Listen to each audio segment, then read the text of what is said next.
Good afternoon, dear students.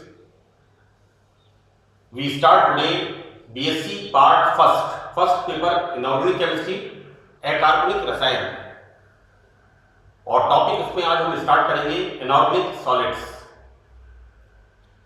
Ionic bonds के बारे में हम अध्ययन करेंगे। बच्चों, केमिस्ट्री में बॉन्ड्स की जब हम बात करते हैं तो अनेक प्रकार के बॉन्ड्स की हम बात करते हैं और इन बॉन्ड्स के माध्यम से जो एलिमेंट्स हैं वो स्थायित्व प्राप्त करते हैं। हम इसको लोअर क्लासेस में 10th क्लास में 9th क्लास में ऑक्टेट रूल के नाम से पढ़ते हैं कि प्रत्येक तत्व अपने बाहरी कोश में 8 इलेक्ट्रॉन प्राप्त करने की कोशिश करता है। ये जो बॉन्ड्स हम 13th क्लास में फर्स्ट ईयर की क्लास में बीएससी पार्ट फर्स्ट में हम जो बॉन्ड्स के बारे में अध्ययन करेंगे तो इसके अंदर हम देखते हैं अनेक प्रकार के बॉन्ड। आयनिक बॉन्ड्स होते हैं जो आयंस के अंदर बनते हैं, कोवेलेंट बॉन्ड्स बनते हैं जिनमें अगर दो तत्वों में बॉन्ड बनता है तो वो समान संख्या में इलेक्ट्रॉन्स उपलब्ध कराते हैं, और दो तत्वों के अंदर समान संख्या में इलेक्ट्रॉन्स उपलब्ध कराते हैं और इन दोनों तत्वों का बॉन्ड के इलेक्ट्रॉन्स पर समान अधिकार होता है। इस प्रकार ऑक्टेट पूरा होता है, उसे हम कोवेलेंट बॉन्ड कहते हैं। एक और प्रकार के बॉन्ड हम पढ़ते हैं कोऑर्डिनेट बॉन्ड्स, जिनमें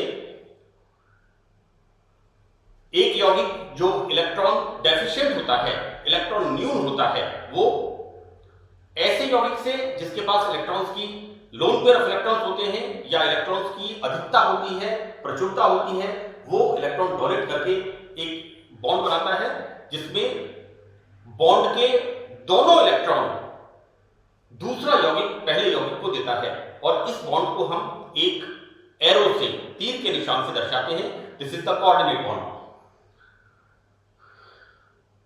हम और अनेक प्रकार के bond, metallic bonds, hydrogen bonds, van der Waals forces not bonds, right.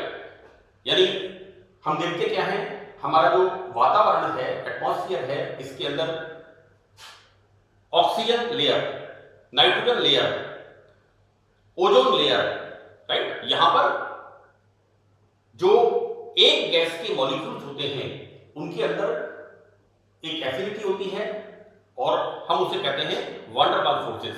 हम जब force hydrogen bonds, van der Waals bonds, इनका अध्ययन करेंगे तब उसके अंदर हम इसे पढ़ेंगे। कहने का मतलब यह है कि तत्व बॉन्ड के माध्यम से अपना ऑक्टेट कंप्लीट करता है और स्थायित्व को प्राप्त करता है। यहां पर बच्चों हम आयनिक बॉन्ड्स की बात करेंगे तो आयनिक बॉन्ड्स की डेफिनेशन में हम बताएंगे कि सबसे सिंपलेस्ट एग्जांपल जो हम 11th क्लास से पढ़ते आते हैं, that is the sodium chloride, कि किस प्रकार से हम आयनिक बॉन्ड को बताते हैं। ये एक आइकॉन एग्जांपल है। अक्सर देखते हैं कैल्शियम क्लोराइड, सोडियम क्लोराइड।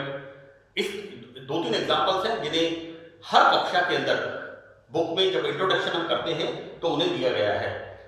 तो बच्चों, यहां हम बात करेंगे आयनिक बॉन्ड्स। यहां पर हम इसकी डेफिनेशन की तो बच्चों, तत्वों में इलेक्ट्रॉन्स के स्थानांतरण से आयंस बनते हैं और आयंस के बीच में जो बॉन्ड्स होते हैं वो होते हैं आयनिक बॉन्ड्स, राइट। यहां पर बच्चों जो इलेक्ट्रॉन देता है, हम एग्जांपल के बतौर बात करें सोडियम मेटल, यहां पर इसका जो इलेक्ट्रॉन्स का डिस्ट्रीब्यूशन है वो है 2-8-1, राइट, और क्लोराइड में होता है 2-8-7। अब यहां पर एक तत्व जो इलेक्ट्रॉन देता है वो धनायन बनाता है और जो इलेक्ट्रॉन ग्रहण करता है, इलेक्ट्रॉन प्राप्त करता है, वो ऋणायन बनाता है, राइट। बच्चों, यहां पर धनायन और ऋणायन, यानी एक तत्व जो इलेक्ट्रॉन देता है वो धनावेशित हो जाता है और दूसरा तत्व जो इलेक्ट्रॉन ग्रहण करता है वो ऋणावेशित हो जाता है।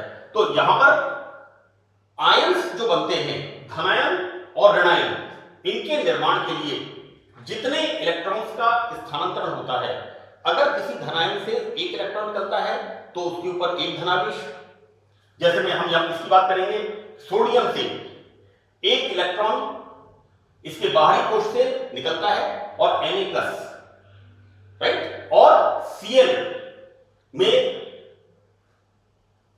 इलेक्ट्रॉन्स का अरेंजमेंट है 2, 8, 7, यहां पर ऑक्टेट में एक इलेक्ट्रॉन कम है, तो यहां पर Cl क्लोराइड एटम एक इलेक्ट्रॉन जो कि सोडियम मेटल त्यागता है उसको ग्रहण करता है और बनाता है Cl-।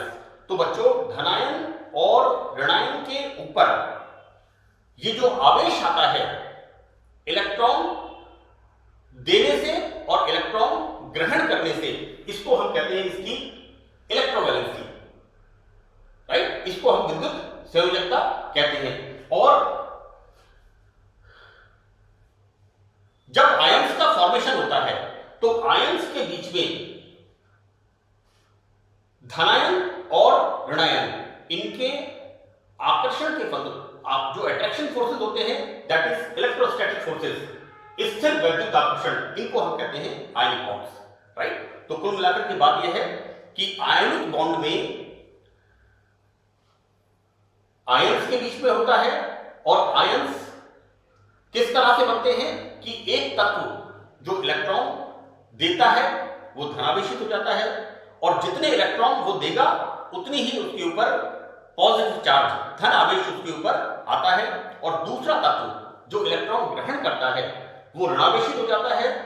ये धनावेश और ऋणावेश, इसको हम कहते हैं इसकी वैलेंसी। किसी भी आयन के ऊपर जो धनावेश और ऋणावेश होता है, जो इलेक्ट्रॉन के त्यागने से और इलेक्ट्रॉन के ग्रहण करने से बनता है, उसे हम कहते हैं उस तत्व की इलेक्ट्रोवैलेंसी, विद्युत संयोजकता। और ये विपरीत आवेशित आयन आपस में अट्रैक्शन फोर्स एंड ये जो आकर्षण बल होता है, ये बच्चों होता है स्थिर वैद्युत आकर्षण बल, और इसे हम कहते हैं आयनिक बॉन्ड। मैंने बच्चों यहां पर एक एग्जांपल दिया है, क्योंकि जब भी हमें आयनिक बॉन्ड्स की डेफिनेशन देनी है, तो अब चूंकि आपकी थोड़ा सीनियर क्लास है, अगर आपसे पूछते हैं आयनिक बंध क्या है, तो आपको ये बताना है कि इलेक्ट्रॉन्स के स्थानांतरण से निर्मित कणों को आयंस कहते हैं, और इन विपरीत आवेशित आयनों में जो आकर्षण होता है उसके फलस्वरूप जो यौगिक बनते हैं उन्हें आयनिक यौगिक कहते हैं, राइट। उसके बाद आपको पूरा इसको बताना है कि किस तरह से इलेक्ट्रॉन खोने वाला परमाणु, इलेक्ट्रॉन देने वाला परमाणु, इलेक्ट्रॉन की कमी के कारण धनायन, और इलेक्ट्रॉन ग्रहण करने वाला परमाणु इलेक्ट्रॉन्स की अधिकता के कारण ऋणायन बनाता है, राइट। और इनके ऊपर जो धनावेश और ऋणावेश उत्पन्न होता है इलेक्ट्रॉन देने से और इलेक्ट्रॉन लेने से, इसे हम कहते हैं इलेक्ट्रोवैलेंसी, राइट। और लास्ट में आपको बताना है कि इन आयनों में आकर्षण के फलस्वरूप किस प्रकार के इलेक्ट्रोस्टैटिक फोर्सेस, स्थिर वैद्युत आकर्षण के कारण जो सॉलिड क्रिस्टल्स फॉर्म होते हैं, इनको हम कहते हैं आयनिक बंध, इसे हम कहते हैं। यहां पर बच्चों एग्जांपल दिया है मैंने सोडियम का और क्लोराइड का। सोडियम का एटॉमिक नंबर 11, और हम लिखते कैसे हैं उसे, 2, 8, 1। क्लोराइड का एटॉमिक नंबर 17, एंड इसके इलेक्ट्रॉनिक सिस्टम को हम किस तरह से दर्शाते हैं, 2, 8, 7। और जैसा कि ऑक्टेट रूल, अष्टक नियम, कि प्रत्येक तत्व अपना ऑक्टेट कंप्लीट करके स्थायित्व को प्राप्त करता है, तो यहां पर सोडियम मेटल n बराबर 3 में से एक इलेक्ट्रॉन त्यागता है। मैंने यहां लिखा है transfer of 1 electron into chloride atom, right. And formation बच्चों यहां पर एक इलेक्ट्रॉन सोडियम मेटल डोनेट करता है, त्यागता है, इसे हमने कहा Na+, और इसका इलेक्ट्रॉनिक विन्यास हो गया 2, 8। It follows octet rule, right. Now एक तरह एक तरह से किसी भी एलिमेंट की स्टेबिलिटी को समझाने के लिए। यहां पर Cl एटम, क्लोराइड एटम एक इलेक्ट्रॉन सोडियम से एक्सेप्ट करता है और फॉर्म करता है Cl माइनस, और इसका इलेक्ट्रॉनिक सिस्टम क्या हो जाता है 2 8 8। तो वापस यहां पर ऑक्टेट रूल फॉलो होता है। अब बच्चों यहां क्या होता है, आयन बनने के बाद इनके अंदर जो आकर्षण होता है that is electrostatic forces, right. और इस आकर्षण के फलस्वरूप जब कोई क्रिस्टल यौगिक बनता है, सॉलिड कंपाउंड बनता है, तो बच्चों यहां पर एक ऊर्जा मुक्त होती है, उसका नाम है जालक ऊर्जा, लैटिस एनर्जी। विपरीत आवेशित आयनों के आकर्षण के फलस्वरूप, अट्रैक्शन के परिणाम स्वरूप जो ऊर्जा मुक्त होती है उसे हम कहते हैं जालक ऊर्जा या लैटिस एनर्जी। और बच्चों यहां पर एक बड़ा इंपॉर्टेंट पॉइंट है कि आयनिक बॉन्ड्स की जो नेचर होती है, ये जो होता है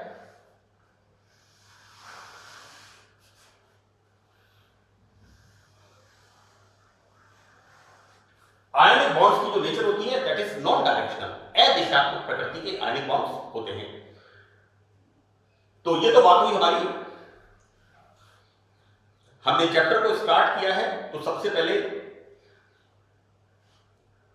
हमने इस बात को देखा है कि आयनिक बॉन्ड्स होते क्या हैं।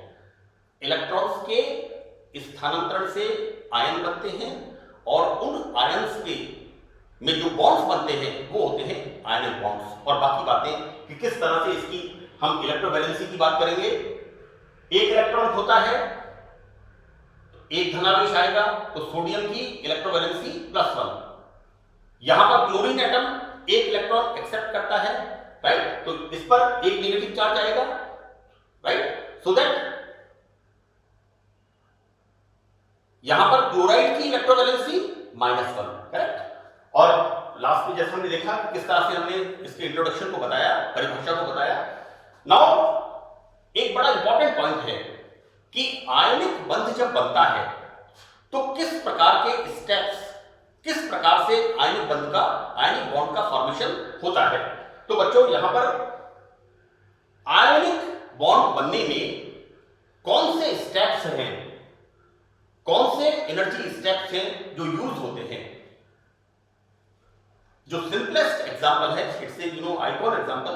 हम देखते हैं कि जब दो तत्वों में आयंस आपस में संयोग करते हैं तो आयनिक क्रिस्टल बनाते हैं। हमने डेफिनेशन में देखा कि आयंस इलेक्ट्रॉन त्यागते हैं तो धनायन बनते हैं और इलेक्ट्रॉन ग्रहण करते हैं तो ऋणायन बनते हैं, राइट। और इन आयंस के स्थिर विद्युत इलेक्ट्रोस्टैटिक फोर्सेस के आकर्षण को हम आयनिक बॉन्ड कहते हैं। और यहां पर जब लैटिस एनर्जी निकलती है और आयनिक क्रिस्टल का निर्माण होता है तो बच्चों यहां पर कौन कौन से एनर्जी के स्टेप्स हैं, कौन कौन से स्टेप्स हैं जिसके परिणाम स्वरूप ये आयनिक बॉन्ड्स बनते हैं। तो बच्चों यहां पर सबसे पहले हम देखते हैं, हम किसी यौगिक में, आयनिक यौगिक में आयनिक बॉन्ड को जब हम एक्सप्लेन करेंगे तो सबसे पहले हम देखो इसमें फर्स्ट पॉइंट, इसका फर्स्ट पॉइंट स्मॉल ए करके मैंने लिखा है। यहां पर सबसे पहले sodium metal is the solid metal. तो सोडियम मेटल को हम गैस में कन्वर्ट करेंगे और गैस में कन्वर्ट करेंगे तो यहां पर ऊर्जा होगी ऊर्ध्वपातन ऊर्जा, that is heat of sublimation. हम जब सब्लिमेशन एनर्जी का मतलब होता है कोई सॉलिड कंपाउंड जब गैस में कन्वर्ट होता है तो ऊर्जा का नाम होता है हीट ऑफ सब्लिमेशन। यहां पर सोडियम धातु को ऊर्ध्वपातन ऊर्जा, इसको डिनोट करते हैं S से। यहां मैंने लिखा है दिस इज द S। तो यहां पर हम ऊर्ध्वपातन ऊर्जा देकर के गैसीय अवस्था में परिवर्तित करते हैं। बच्चों सोडियम हिंदी में लिख दीजिए ठोस होता है। हम जब इसे हीट ऑफ सब्लिमेशन S ऊर्ध्वपातन ऊर्जा देते हैं तो यहां सोडियम की स्टेट होती है it's not plus, this is wrong. यहां पर सोडियम ये इसका elemental state, sodium atom gas के अंदर कन्वर्ट होते हैं, राइट। यहां पर एनर्जी हम कितनी देते हैं S बराबर 108.4 kilo joule per mole. This is the first step. Now the second step, sodium जो गैसियस स्टेट में होता है उसमें हम, दिस इज द सोडियम, यहां पर सोडियम ये गैसियस स्टेट में, तो इसमें से बाहरी कोश से एक इलेक्ट्रॉन निकालने के लिए जो प्रयुक्त ऊर्जा होती है उसे हम कहते हैं आयनन विभव। इन बातों को, इन चीजों को हमने 11th 12th क्लास में अच्छी तरह पढ़ा है। आयनन विभव, विद्युत ऋणता, इलेक्ट्रॉन बंधुता, ये तीन टर्म्स आती हैं। Ionization potential, electron negativity and electron affinity, ये तीन टर्म्स हम बड़ी प्रोमिनेंटली पीरियोडिक टेबल के अंदर पढ़ते हैं। तो यहां पर हम बच्चों सोडियम जो गैसियस स्टेट में होता है उसे हम आयनन ऊर्जा देकर के इसके बाहरी कोश से एक इलेक्ट्रॉन बाहर निकालते हैं और यहां पर सोडियम आयन का निर्माण होता है। देखिए बच्चों, मैंने इसको लिखा है सोडियम, ये कैसा है, गैसियस स्टेट में। बच्चों फर्स्ट पॉइंट में मैंने बताया है कि हम सोडियम सॉलिड को ऊर्ध्वपातन ऊर्जा, हीट ऑफ सब्लिमेशन देकर के इसे करते हैं सोडियम एलिमेंटल स्टेट, गैस के अंदर कन्वर्ट करते हैं। और सेकंड स्टेप में इस सोडियम एटम में जो कि गैसियस स्टेट में होता है, इससे हम आयनन ऊर्जा देकर के एक इलेक्ट्रॉन इसका बाहर निकालते हैं। इस प्रकार से यहां पर सोडियम आयन गैसियस फॉर्म में एक इलेक्ट्रॉन यहां बाहर निकलता है और यहां पर सोडियम के आउटर मोस्ट शेल से एक इलेक्ट्रॉन निकालने के लिए ऊर्जा आई, आयनन विभव कितना देते हैं, 495.4 किलो जूल पर मोल। नाउ तीसरा स्टेप, इसका थर्ड स्टेप, सी पॉइंट, हमें NaCl का फॉर्मेशन करना है और यहां पर Cl2 is the molecule. Cl2 में दो क्लोरीन एटम, राइट। यहां पर हम क्या करते हैं, Cl2 मॉलिक्यूल इसे स्टेबल कंपाउंड है ना, इसे कोवलेंट कंपाउंड, इसके अंदर हम क्या करते हैं, Cl बॉन्ड को इस तरह से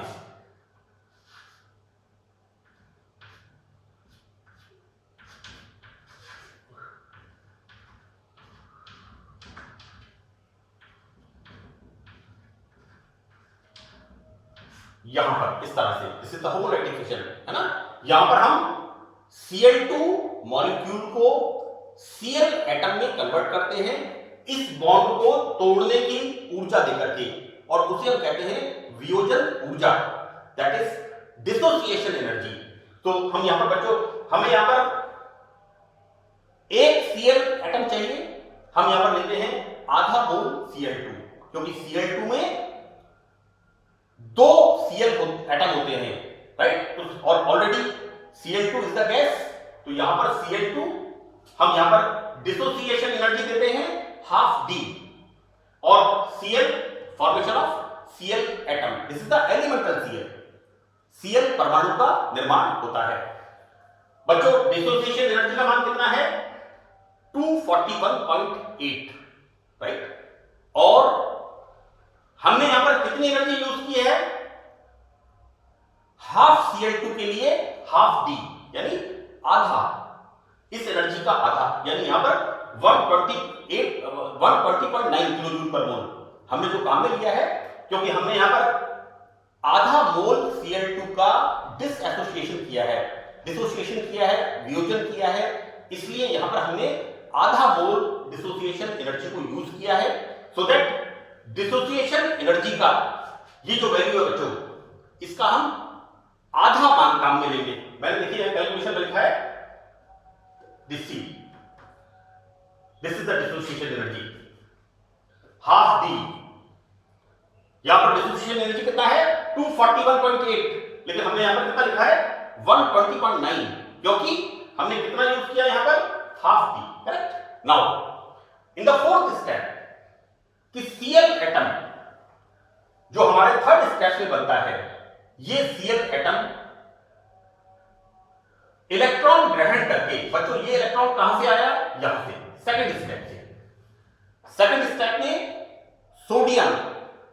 सोडियम एटम जो कि गैसियस स्टेट में होता है, यहां से सोडियम से हम जब आयनन ऊर्जा देकर के एक इलेक्ट्रॉन बाहर निकालते हैं बच्चों, इस इलेक्ट्रॉन को, इसको हम इस तरह से कहें कि Cl एटम स्टेप बी में से निकले हुए इलेक्ट्रॉन को एक्सेप्ट करके it will form chloride ion in the gaseous state. इसका फॉर्मेशन होता है बच्चों, यहां पर लिखा है इलेक्ट्रॉन बंधुता, इलेक्ट्रॉन एफिनिटी। किसी परमाणु के बाहरी कोश में एक इलेक्ट्रॉन जुड़ने पर जो ऊर्जा बाहर निकलती है वो होती है इलेक्ट्रॉन एफिनिटी, राइट। तो यहां पर क्या हो रहा है, Cl में 2 8 7, यहां पर एक इलेक्ट्रॉन ऐड होता है, 2 8 8 यानी ऑक्टेट कंप्लीट होता है। तो यहां पर बच्चों Cl एटम में एक इलेक्ट्रॉन जुड़ने पर जो एनर्जी बाहर निकलती है, you know, this is the exothermic process. यहां पर इलेक्ट्रॉन एफिनिटी और बच्चों E कितना होता है, -348.5 किलोजूल पर मोल। बच्चों यहां पर नेगेटिव साइन किस बात को इंडिकेट कर रहा है, ऊर्जा बाहर निकलती है। तो this energy is electron affinity, electron बंधुता, ये ऊर्जा होती है। नाउ द नेक्स्ट स्टेप, पांचवें स्टेप में हम देखते हैं बच्चों कि किस प्रकार से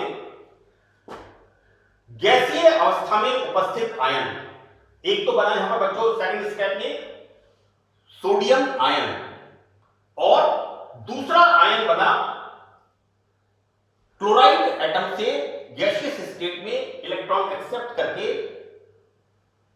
इट्स क्लोरीन एटम से, it's not chloride, chlorine atom से एक इलेक्ट्रॉन एक्सेप्ट करके जो क्लोराइड आयन बना। तो बच्चों यहां पर फिफ्थ स्टेप में गैसीय अवस्था में आयनों के आकर्षण, बच्चों कौन से आयन, एक तो बना हमारा स्टेप बी में धन आयन और स्टेप बी में ऋण आयन।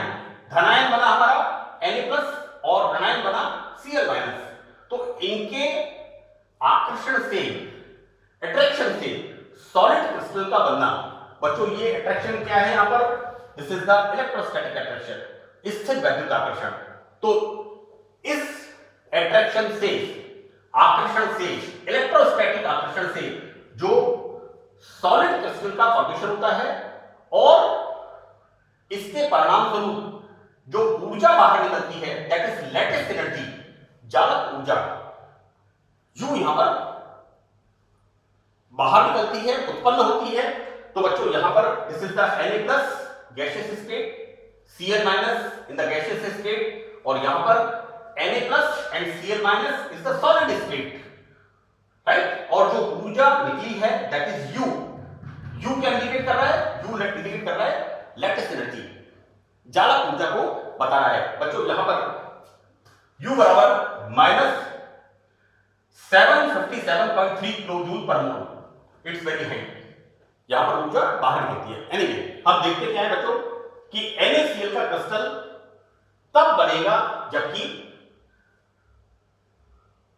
उत्सर्जित ऊर्जा, यानी जो बाहर निकलती है ऊर्जा, यहां पर ऊर्जा कौन कौन सी बाहर निकल रही है, एक तो डी स्टेप के अंदर दैट इज इलेक्ट्रॉन एफिनिटी, और E का मान कितना है -348.5, प्लस E स्टेप के अंदर जो ऊर्जा बाहर निकलती है दैट इज लैटिस एनर्जी, जालक ऊर्जा, दैट इज U का मान कितना है बच्चों माइनस, यहां पर बच्चों दोनों जगह माइनस, बाकी आप पहले देखिए यहां पर सब जगह एनर्जी हम दे रहे हैं I, S, D, इन तीनों स्टेप में पहले A, B और C, तीन स्टेप्स में हम ऊर्जा दे रहे हैं, राइट। जबकि यहां पर स्टेप D और स्टेप E, यहां पर ऊर्जा बाहर निकलती है, राइट। तो आयनिक कंपाउंड, आयनिक क्रिस्टल कब फॉर्मेशन होगा, जब उत्सर्जित ऊर्जा की मात्रा इज ग्रेटर देन एब्जॉर्ब्ड, दी गई ऊर्जा, राइट। यहां पर इसको हम ऐसा कहते हैं कि हम कोई बिजनेस करते हैं 1 लाख रुपए लगा करके, और अगर हमें पूरा 1 महीना मेहनत करने के बाद अगर हमें प्रॉफिट मुनाफा ज्यादा नहीं होता है, तो उस काम के लिए हमारी एफिनिटी कम होगी। हमने 1 लाख रुपया स्पेंड किया और हमने 15,000 कमाया, तो उस काम के लिए हमारी रुचि बढ़ेगी। और अगर हमने 1 लाख रुपये स्पेंड किया, पूरा महीना हमने काम किया और हमने कमाए 3-4 हजार रुपए, तो हमारी एफिनिटी कम होगी, राइट। तो बॉन्ड फॉर्मेशन कब होगा? जब प्रॉफिट ज्यादा होगा खर्चे की तुलना में। यहां पर बच्चों दी गई ऊर्जा, यहां पर जो ऊर्जा बाहर निकलती है, राइट, उत्सर्जित ऊर्जा, जो ऊर्जा बाहर निकलती है उसकी मात्रा दी गई ऊर्जा की तुलना में ज्यादा होगी। हम देखते हैं यहां पर E प्लस U, इलेक्ट्रॉन बंधुता प्लस चालक ऊर्जा, ये दोनों ऊर्जाएं यहां पर बाहर निकलती हैं। तो हम देखते हैं कि E plus U is greater than S। हम S का मतलब ऊर्ध्वपातन ऊर्जा, S प्लस आयनन ऊर्जा I प्लस हाफ D,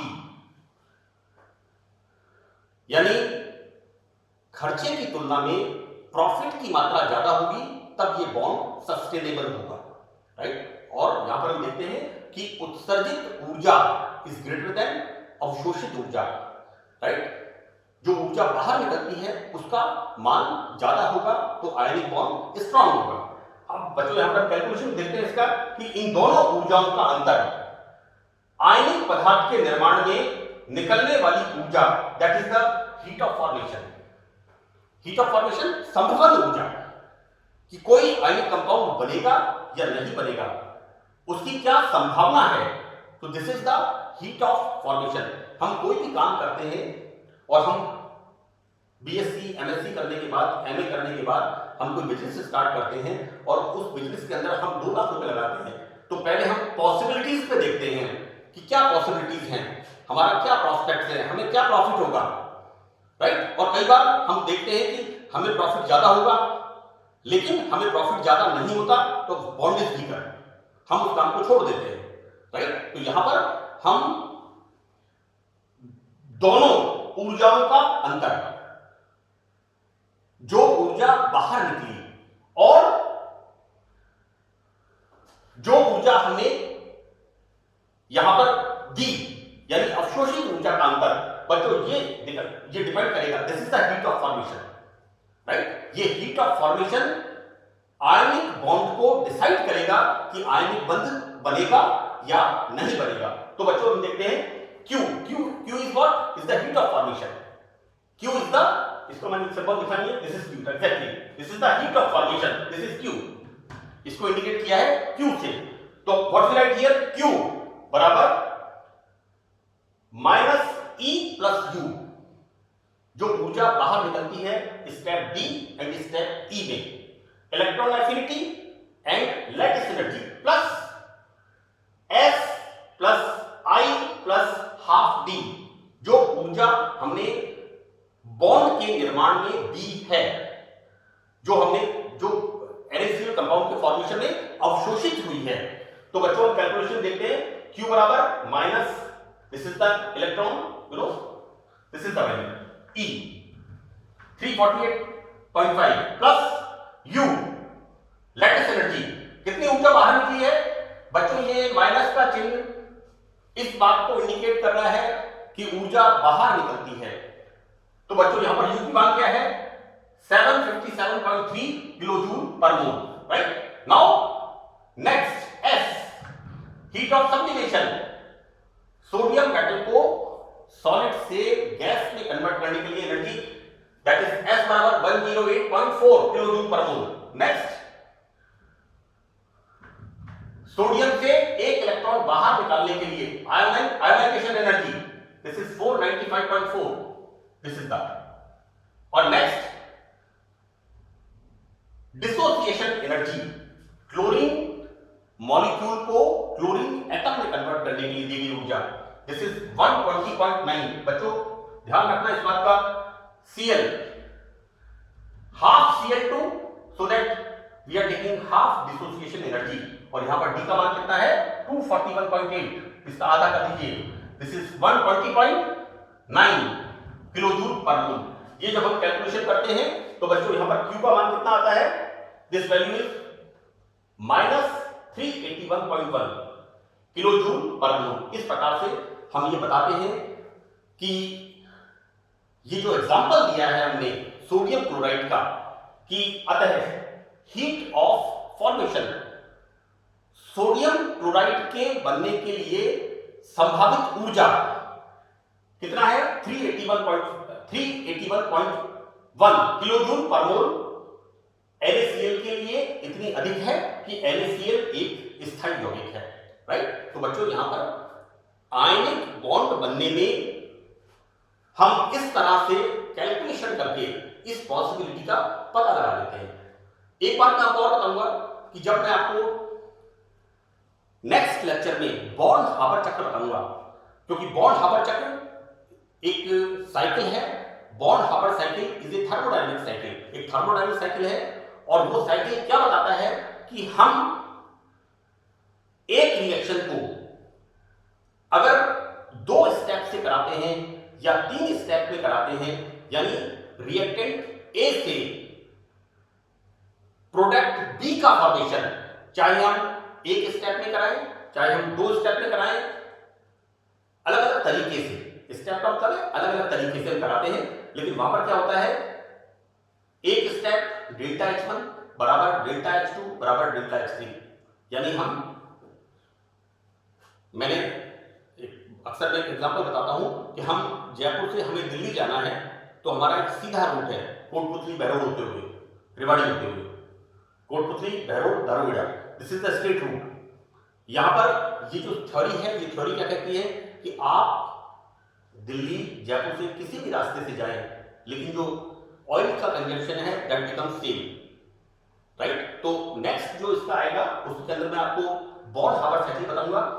अभी मैंने इसका जिक्र इसलिए किया है कि ऐसे बहुत से कंपाउंड्स हैं जिनमें हीट ऑफ फॉर्मेशन तो ज्यादा है, राइट, और वहां पर इस तरह के आयनिक कंपाउंड्स नहीं बनते। हम बॉन्ड हाबर चक्र के एप्लीकेशंस देखेंगे और उन एप्लीकेशंस में इस बात को देखेंगे कि किस प्रकार से आयनिक कंपाउंड बनने को चाहिए लेकिन बनते नहीं हैं, राइट। ये मैंने आपको एक छोटा मोटा हिसाब बताया है कि जब हम आयनिक बॉन्ड फॉर्म होते हैं तो आयनिक बॉन्ड्स में कौन कौन सी एनर्जीज। एक बात और बच्चों, कई बार बच्चों को ऊर्जाएं याद नहीं होती, मैं आपको बताऊं बच्चों, यहां पर STD, इसके बारे में सबको पता है, STD PCO, जहां से हम टेलीफोन वगैरह करते हैं, और एक शब्द होता है EU, राइट। यहां पर बच्चों इस T को कर दो आप I,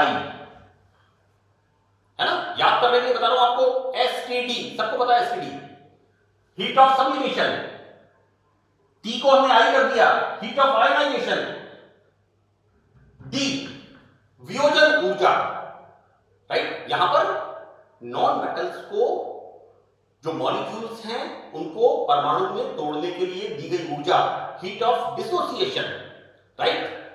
now EU, right, E का मतलब electron affinity and U is the lattice energy, right. ये 5 ऊर्जाएं, जिनमें पहली 3 ऊर्जाएं जो कि एब्जॉर्ब होती हैं, जो हम देते हैं, और 2 energies that is electron affinity and lattice energy, ये ऊर्जाएं बाहर निकलती हैं। तो आपको याद रखना है कि किसी भी आयनिक बॉन्ड के बनने में 5 प्रकार की ऊर्जाएं, SID, S heat for sublimation, heat of sublimation, I heat of ionisation, D dissociation energy, ये ऊर्जाएं हम अवशोषित होती हैं, हम देते हैं। मैंने यहां पर लिखा है बच्चों, देखिए अवशोषित ऊर्जा, राइट, और electron affinity and lattice energy, ये ऊर्जाएं बाहर निकलती हैं। और किसी भी आयनिक यौगिक के बनने में निकलने वाली ऊर्जा electron affinity and electron lattice energy का मान ज्यादा होना चाहिए दी गई ऊर्जा से, अवशोषित ऊर्जा से। तो बच्चों इन 5 एनर्जी को आप अच्छी तरह याद रखिए। एक शब्द तो आपको अच्छी तरह याद हो जाएगा, STD, क्योंकि STD PCO जगह जगह पहले लिखा रहता था और अभी भी कई जगह लिखा रहता है। तो ST को आप I कर दीजिए, ये मैं आपको याद करने के लिए बता रहा हूं, ये कोई केमिकल टर्म नहीं है। S for sublimation energy, I for ionisation energy, D for dissociation energy, right. और 2 energies E and U, these are the electron affinity. किसी परमाणु के बाहरी कोश में एक इलेक्ट्रॉन जुड़ने पर जो एनर्जी बाहर निकलती है, दैट इज इलेक्ट्रॉन एफिनिटी। और U विपरीत आवेशित आयनों के अट्रैक्शन के फलस्वरूप जब आयनिक क्रिस्टल बनता है, तो यहां पर जब इसको कहते हैं बच्चों, this is the lattice energy. तो this is the first lecture of the ionic solids और आयनिक बॉन्ड्स। और मैंने यहां पर आपको बताने की कोशिश की है कि आयनिक बॉन्ड्स क्या होते हैं और आयनिक बॉन्ड्स के फॉर्मेशन में कौन कौन से एनर्जी के स्टेप्स हम यूज करते हैं। और इस तरह से हम एक तरह से जोड़ बाकी लगा करके, हिसाब किताब लगा करके इस बात को हम देखते हैं कि आयनिक कंपाउंड बनेगा या नहीं बनेगा, कितना स्टेबल होगा, इस बात का हम कैलकुलेशन करते हैं। सो दैट बच्चों नेक्स्ट पार्ट सेकंड में हम एक बहुत इंपॉर्टेंट साइकिल है बॉर्न हार्बर साइकिल, इसका क्वेश्चन अक्सर परीक्षा में पूछा जाता है, उसकी हम बात करेंगे। ये आपका फर्स्ट क्वेश्चन है कि डिफाइन आयोनिक कंपाउंड्स या define ionic bonds, sorry not compounds, ionic बंध को परिभाषित करिए और आयनिक बंध पर शॉर्ट नोट लिखिए, टिप्पणी लिखिए। बच्चों अक्सर ये क्वेश्चन 2 नंबर का पूछ लेते हैं, तो ये आपके लिए एक बहुत अच्छा है, it's a perfect presentation and it's a very good answer for you. आपके लिए एक बहुत अच्छा ये मैंने नोट लिखा है और बिल्कुल परफेक्ट, इसमें आपके कहीं कोई मार्क्स कटने की पॉसिबिलिटी नहीं है। क्या प्रोबेबिलिटी है? आयनिक बंध को परिभाषित करिए, राइट, और आयनिक बंध के बनने में विभिन्न पदों को समझाइए। इस तरह से भी पूछ सकते हैं, या पूछ सकते हैं कि आयनिक बंध के निर्माण में विभिन्न ऊर्जाओं किस प्रकार प्रयुक्त होती है, इसका स्पष्टीकरण करिए। तो this is the, I think, ये मेरा ऐसा मानना है, this is the perfect answer. So that's all in this lecture. Thank you.